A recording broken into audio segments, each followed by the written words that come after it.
এখন আমি যাচ্ছি আমার বাড়ির জন্য ভেন্টিলেটর কি। সো হ্যালো এভরিওয়ান, কয়দিন ধরে আমি নয়াবাজারেই আছি। কারণ হচ্ছে আমাদের মিস্ত্রিরা এখন ছুটি নিয়েছে। কয়দিন যে রৌদ্রে গেল, তো ওরা বলেছিল যে, "বৌদি তোমার কাজটা কিছুটা টানা করে দিলাম। তারপরে কিন্তু ২ থেকে ৩ দিন আমাদেরকে একটু ফ্রি করতে হবে।" আমরা বলেছিলাম ঠিক আছে।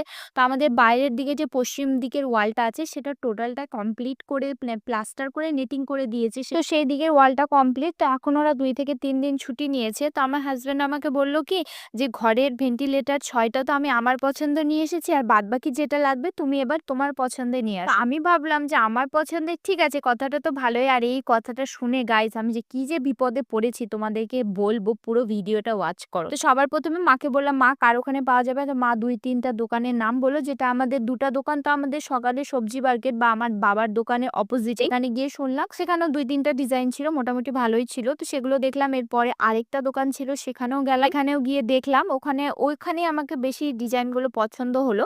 আর পছন্দ হওয়ার পর আমাদের নয়াবাজারের একটা দোকানে গিয়েছিলাম। সেটা হচ্ছে মাধবদার দোকান। ও মাধবদার দোকানটা না অনেক পুরনো। আমি যখন ছোট্টবেলায় এই গলি দিয়ে দিদিমণির কাছে পড়তে যেতাম, সেই সময় থেকে, তখন দোকানটা এতটা বড় ছিল না, তখন একটু ছোটই ছিল। কিন্তু সেই সময় থেকে আমি মাধবদার দোকানটা দেখছি। তো আমি মাধবদাকে গিয়ে বললাম যে, "মাধবদা আমার একটু ভেন্টিলেটর লাগবে। তোমার কাছে আছে নাকি ভালো?" তো বলছে, "হ্যাঁ, যাও দেখিয়ে দিবে।"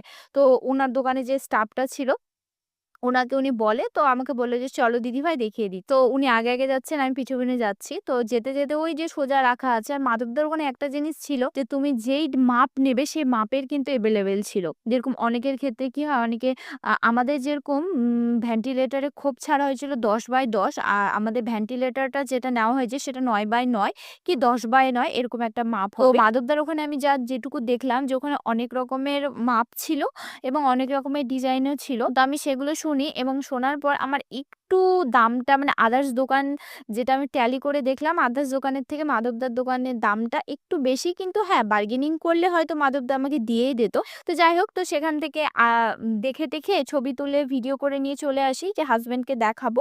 এবং সত্যি আমি হাসব্যান্ডকে আমি ২ টো অপশন রেখেছিলাম যে আমার এই ২ টো পছন্দ হচ্ছে, সেটা আমি WhatsApp এ ওকে শেয়ার করেছিলাম। ওই ২ টোর মধ্যে একটা পছন্দ করে নিয়েছিল। আর সে সময় মাধবদার ওখান থেকে বেরোতে না আমি এই ঘাস ফুলটা দেখতে পেলাম। আর এই ঘাস ফুলটা দেখে না আমি না লোভ সামলাতে পারিনি। আমি ২ থেকে ৩ টা ডাল ছোট্ট ভেঙে নিয়েছি। আর এই ঘাস ফুলটা না আমার কাছে ছিল যখন মায়ের ব্যাঙ্গালোরে অপারেশন করতে গিয়েছিলাম না, সেই সময় আমি ব্যাঙ্গালোর থেকে এই ঘাস ফুলটা নিয়ে এসেছিলাম। তো এখন তো নেই, এখন হচ্ছে গাছটা পচে গেছে। আর কি প্রবলেম হয়েছিল, ডালগুলো না পচে যাচ্ছিল। তো সেই সময় উঠিয়ে দিয়েছি। আর আমার না ইচ্ছা আছে যে আমাদের মেইন গেটের সামনে একটা ঠাকুরের ছবি দেওয়ার। তো কোন ঠাকুরের ছবি দিবে এখনো অতটা ডিসিশন নেইনি। কিন্তু মাধবদার ওখানে দেখলাম যে অনেক রকমের ঠাকুরের ছবি আছে এবং মাধবদা বলল অনেক রকমের